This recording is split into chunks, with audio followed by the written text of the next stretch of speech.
Ito po guys, magluluto po ako ng chicken, breast chicken po para sa aking lunch. At saka po broccoli, chicken with broccoli.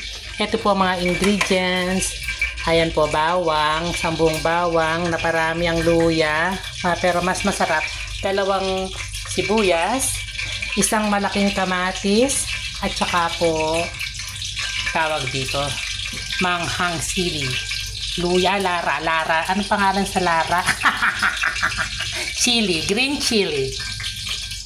Tsaka po to guys, dapat po ganito ang ginagamit nating oil, olive oil, para po di tayo masyadong mano sa cholesterol.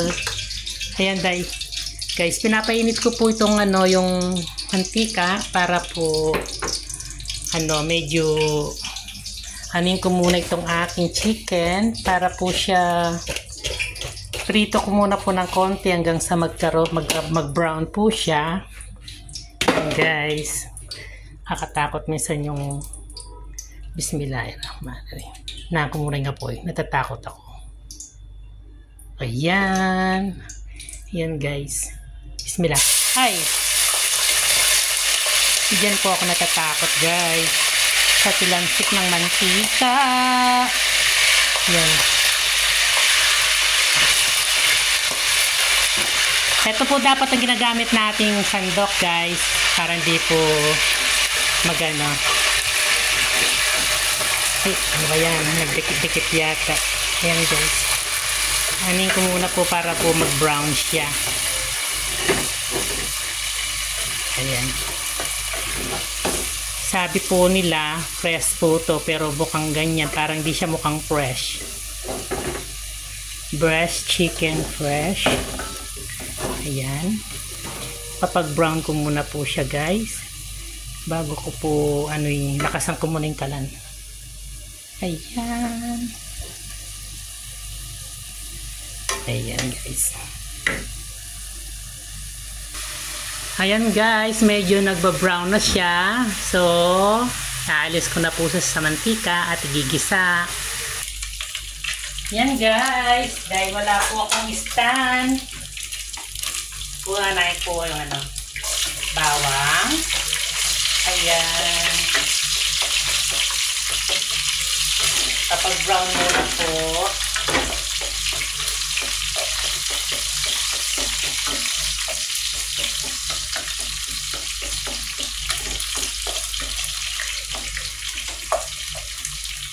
Tapos, sibuyas.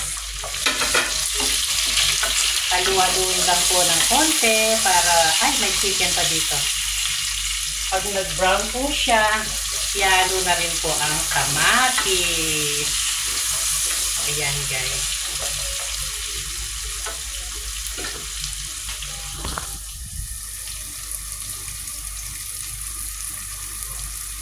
Guys, nag-brown na. So, ihalo ko na po itong luya. Po ang kamatis at green chili. Ayan, paghalu-haluhin na po. Ito guys, mag-add lang po ako ng konting tubig para po matunaw yung kamatis. Ayan.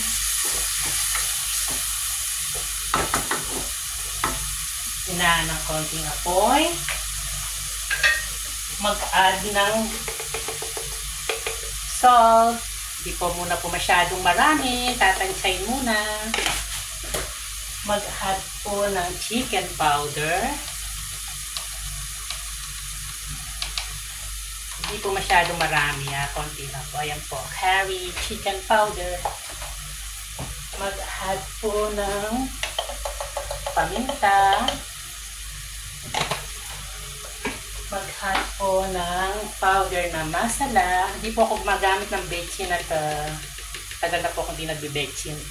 Ito lang po ang aking pampalasa sa aking niluluto. Ayan guys. Ayan guys, haluhin mabuti hanggang sa matunaw po ang mga ingredients, kamatis. hanggang maging mukhang tubig na po yung kamatis, magiging sauce na po siya. Ayan. Ayan guys, medyo sumasarap na ang sauce. Ayan po, nalulusaw na po yung kamatis. Dapat po guys, kapag nagluluto tayo, medyo patagalin po natin ang panggigisa ng kamatis, bawang, sibuyas, tsaka yung kung ano ititimpla nyo, kung bechin or nor cube or kayo na pong bahala. Pero kasi po ako matagal na po akong hindi gumagamit ng bechin, mga 10 years na po, siguro 15 years. So ganyan lang po guys, tignan mo. Ayan guys, ako po kasi moron powder po ang aking ginagamit. Masarap po siya guys. Ayan, ihahalo ko na po ang chicken.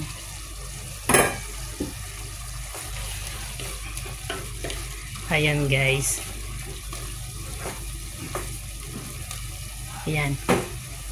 Pakuluin ko muna po siya ng konti bago ko po ihalo yung broccoli. Ayan guys, medyo kumulo na po ng 5 minutes. So, ihahalo ko na po ang broccoli. Ayan.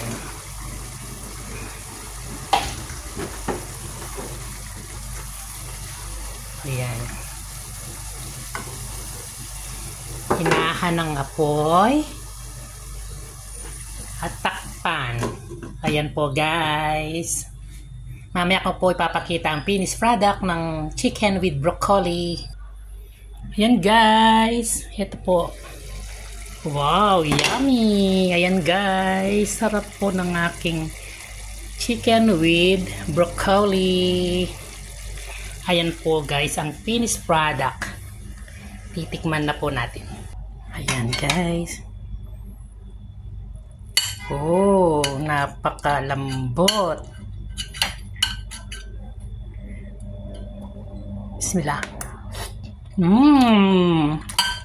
Yummy. Oh, sarap kahit na tinapay na lang po ang sausaw dito.